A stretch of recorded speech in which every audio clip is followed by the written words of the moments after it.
everybody, Golden Era Bookworm. Today I'm going to talk about Vince Gironda's expert tips on abdominals from mainly his booklets that I own and the several books that talk either about Vince Gironda or that he wrote himself. So let's get straight into it.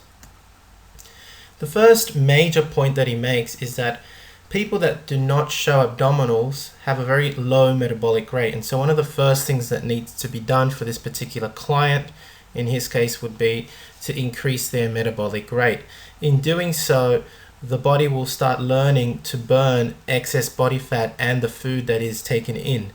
Everything that is taken in and that is stored is basically energy, and energy that is not used due to a low metabolic rate turns into fat and is usually stored subcutaneously. That means right under the skin, and therefore gives you a smoothed appearance. And so by increasing the metabolic rate, what you do is you decrease the subcutaneous fat, all that excess energy, and that is mainly the first step. Vince was actually very famous in saying, before any ab specialization program, you first have to be able to see your abdominals, and I'll get onto that later, and therefore you need to get on a diet. In order to diet correctly and to change the metabolic rate, supplementation was also on Vince's list, and this included the intake of kelp tablets. Kelp tablets containing large quantities of vitamins, minerals, and especially iodine, an excellent way of increasing your metabolism because it helps you regulate your metabolism better. Iodine is known to do that. I don't want to explain the biochemistry of iodine and how it helps, but basically if your thyroid gland is not functioning properly, I believe it's the iodine in the kelp tablets that actually help in the production of certain thyroid hormones that speed up the metabolism. Again, I'm not going into the great detail of that.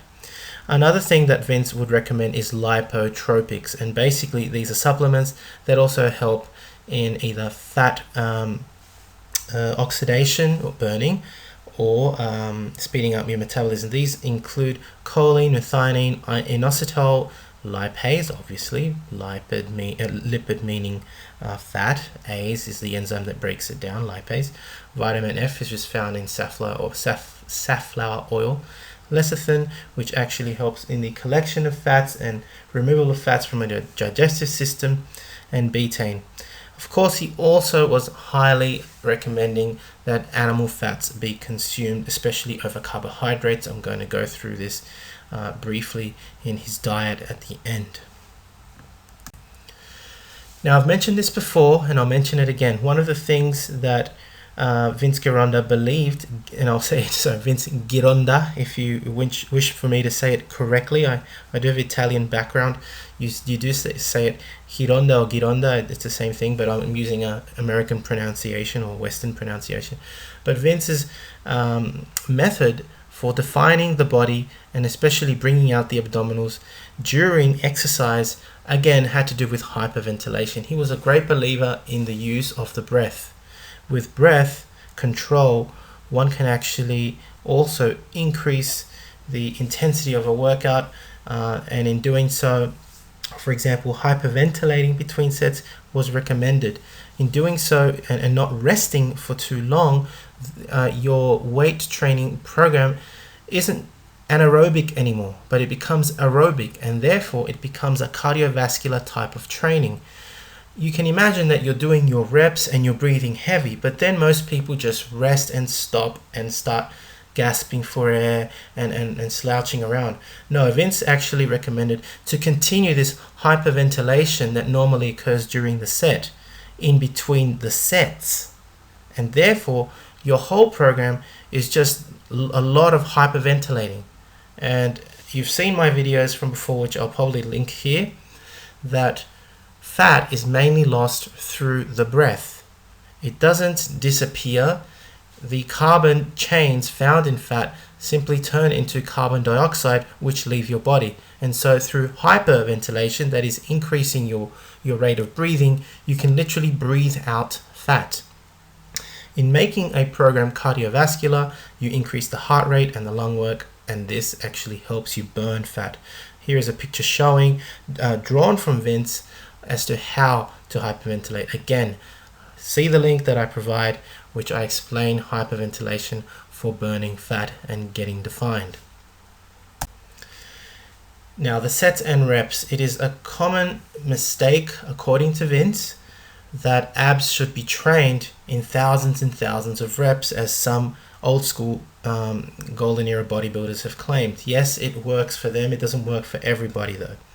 And Vince believed that abs should be trained like any other body part, 3 to 15 sets depending on your level, beginner all the way to advanced.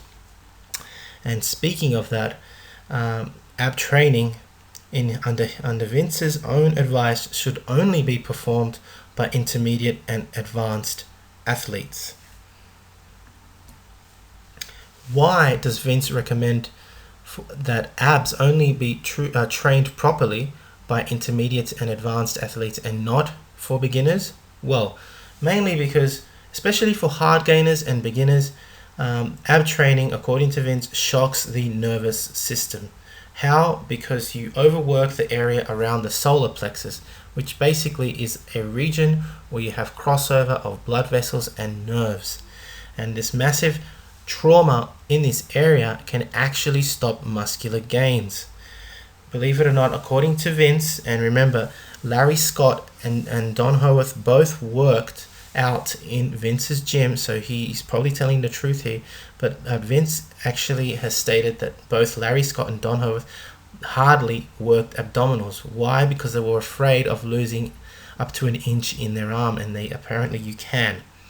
Overwork, especially if you decide to do thousands of reps, which Vince was against, this can cause overwork and overtonus, which basically smooths out the abdominals. And worse, it can even the overwork can actually decrease your testosterone levels and prevent muscular gains further. Another thing that Vince was really against was the for abdominal training was the performance of sit-ups or leg raises, which Vince claims, and he's actually right, this is true, they actually work the psoas muscle, which connects your back, it connects from your back and is not necessarily your abdominal.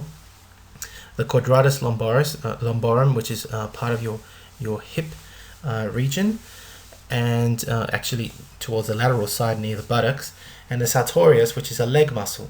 And so these actually exercises, sit-ups and leg raises, work these muscles that have nothing to do with the abdominal region. Worse, performing them regularly can actually lengthen the abs. And instead, Vince recommends that with all ab training, the small of the back, that is the lower back, should be kept on the floor or on the bench wherever you're working when performing ab work. And by no means whatsoever should abdominals be trained every day. These are all Vince's advices. Now, the exercises that Vince recommended are still rather unorthodox even today and deserve a video, a completely separate video in themselves in their explanation, which I will actually do. There are way too many that he recommended, especially in his books and booklets. So many that I can only cover some of them. And I've actually already made the video, which will be coming very soon. And I'd rather spend a full video just talking about these exercises alone. And that will be coming up. To finish off, I would like to also present the US Air Force Academy diet, which Vince had in his abdominals booklet. He actually recommended a diet that was, again, low in fat, low in carbs, high in protein and fats. I will go through this along with the exercise video part 2 that is coming up very soon on Vince's tips on abdominals. But essentially, this is worth repeating. Vince believed that one should diet before doing any ab specialization, and it makes sense. Fat should be removed off the waistline before. Why? Why does this make sense? You've got to think like Vince. Vince was a genius, remember. But if you came to Vince and he saw a layer of fat and you said, I wanted to do abdominal training, he would tell you, you're too fat. you've got to get on a diet first. Why? Because you can't see the abdominal muscles. And if you can't see the abdominal muscles, you've got to think like Vince. Vince is, when he's talking about specialization, he's going to look at your weak points. Once you remove the layer of fat, you can tell, does this person need to work on their lower abs or on their upper abs or on their middle abs? And he will give you the appropriate exercise. But if you have a layer of fat on top, you are working out blind because you can't see what is wrong. You can't see the weak area. And so Vince was very, very smart in this regard. One must diet before doing any kind of abdominal training, and it makes absolute sense.